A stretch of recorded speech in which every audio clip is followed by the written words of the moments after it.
લાઓસમાં ફસાયેલી આણંદ જિલ્લાના બોરસદની 2 યુવતી હેમખેમ વતન પરત ફરી છે. બોરસદની 2 યુવતીઓને લાઓસથી ઓપરેશન મહીસાગર 2.0 હેઠળ સફળતાપૂર્વક છોડાવાઈ છે. ભારત સરકાર, વિદેશ મંત્રાલય અને ભારતીય દૂતાવાસના સંયુક્ત પ્રયત્નોથી બંને દીકરીઓની વતન વાપસી શક્ય બની છે.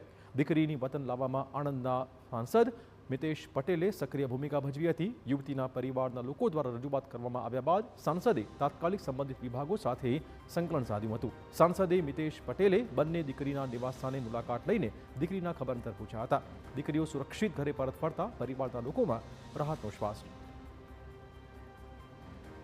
દીકરીઓ આજે જે ભારત દેશમાં પાછી આવી છે, બોરસદના કાવીઠા મુકામે પાછી આવે છે, એ ભારત સરકારે જે મદદ કરી છે, આદરણીય પ્રધાનમંત્રી નરેન્દ્રભાઈ મોદી સાહેબના નેતૃત્વમાં એક્સટર્નલ અફેર્સ કમિટીમાં અને વિદેશ મંત્રાલયમાંથી એસ જયશંકરની ટીમે જે એમને મદદ કરી છે એમનો હું દિલથી આભાર માનું છું.